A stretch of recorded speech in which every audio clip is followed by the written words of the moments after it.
Hey everybody, I just quickly want to explain to myself, because what I see is myself in this picture, which is still strange. Yeah, I want to explain how narcissists devour their victim, unalive their victim, and why they discard and why they destroy love, why they have to destroy love.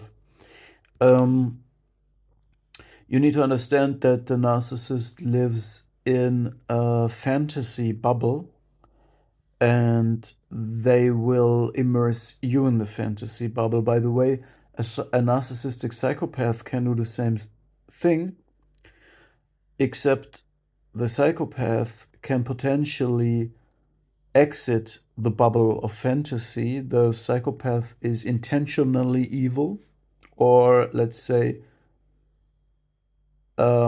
is a void, is the absence of human traits like empathy and emotions, but is aware of it and can use it in kind of does the things intentionally with functioning reality testing. The narcissist is absorbed in the same bubble, is in the same boat, is delusional. Um, so both of them can provide you or share with you this fantasy bubble that they will immerse you in, and they will internalize you as an object and will only interact with the internalized object, not with you.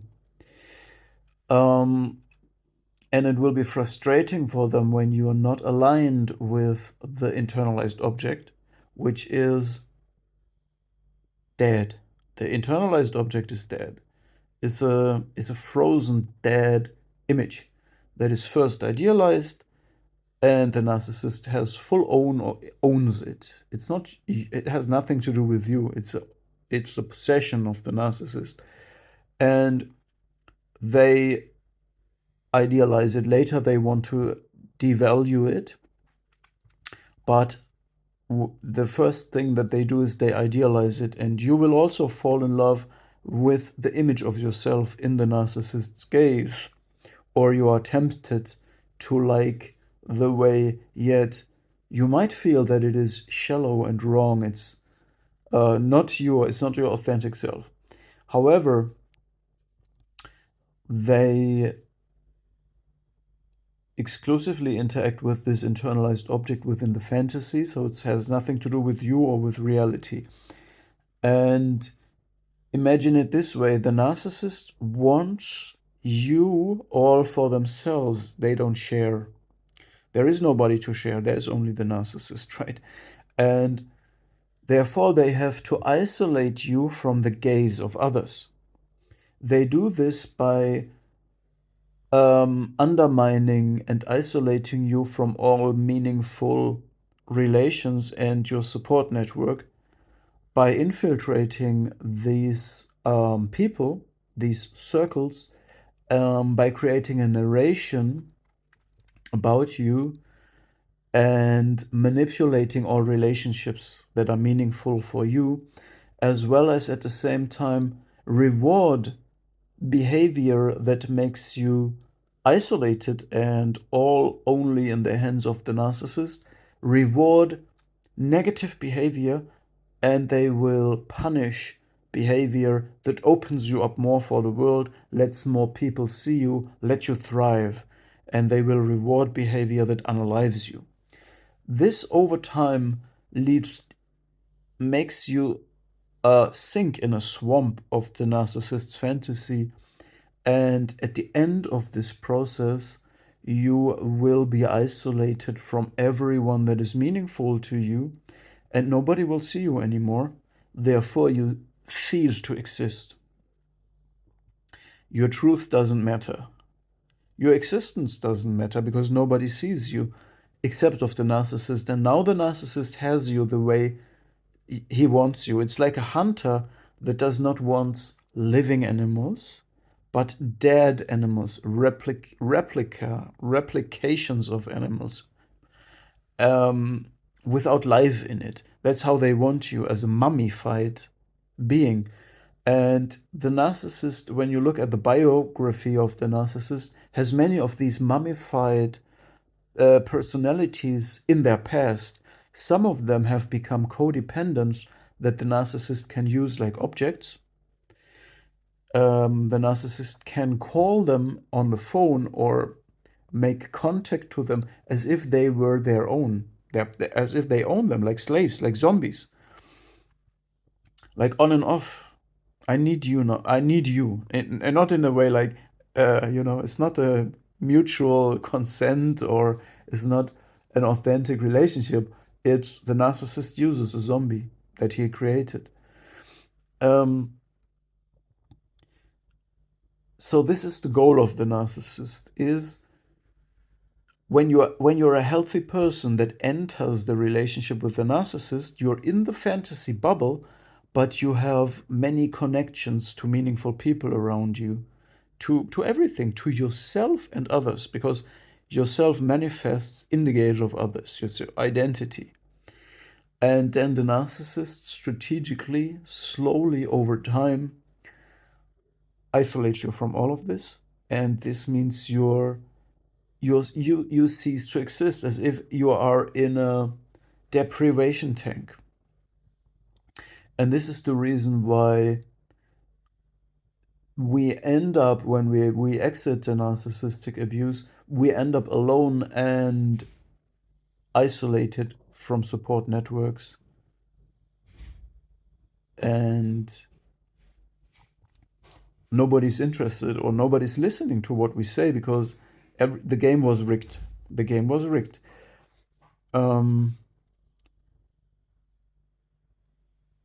The narcissist then will discard you.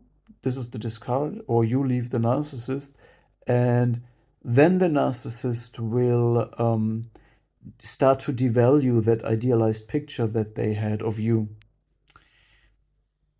So in my case, the narcissistic psychopath that I'm coming from has, on a public parade, was wearing my working clothes with my name on it, and this is the devaluation. This means is a process of devaluing the idealized object that has rejected them. That it's a kind of, if I can't have you, as if I can't have you the way I want you, I devalue you.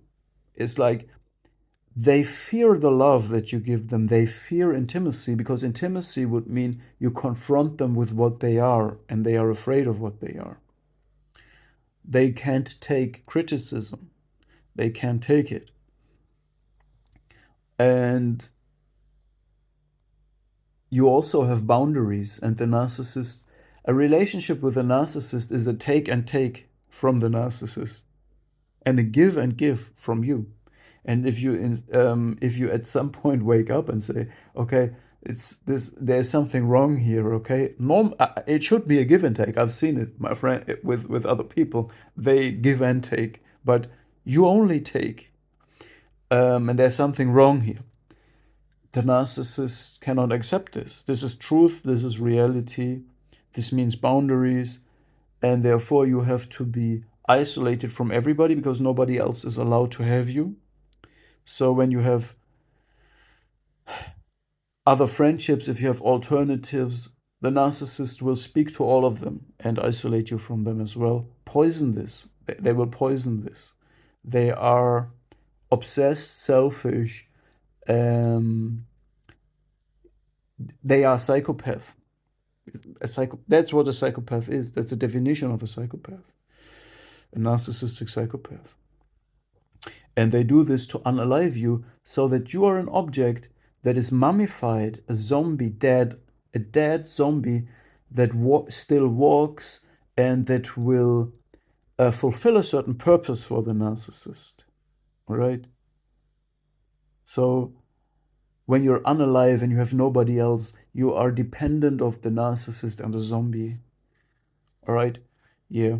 I have never accepted this. I have rejected this. I confront these people in the face with these things. But another trait of the narcissistic psychopath is defiance. So they are defiant about what they do. They have this boldness as well.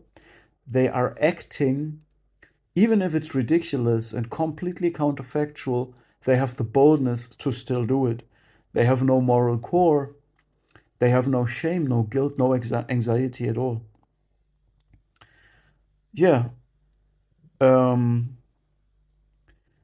Therefore, we have to start new, to make a new start after this. You can't go back to the same circles that the narcissistic psychopath has poisoned and unalived as well. This is over, it's gone. You have to restart, you have to reintroduce yourself to society, you have to re-socialize yourself.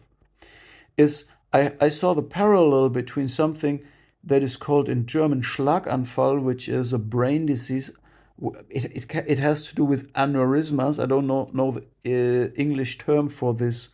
Is a brain disease when some blood vessel in the brain bursts and important information is erased, and you have to relearn to speak, relearn to move your body. You're alienated, estranged from yourself. This is similar, but in a psychological way. You need to re-know yourself, reparent yourself, re-individuate, and re-socialize. You need to get to know yourself again, and you need to get to know other people again. What is a normal person? It's amazing. Healthy, normal people are absolutely amazing if you compare them to narcissistic psychopath. They are nuanced, they are complex, they have a healthy form of ambiguity, not the weaponized form of ambiguity.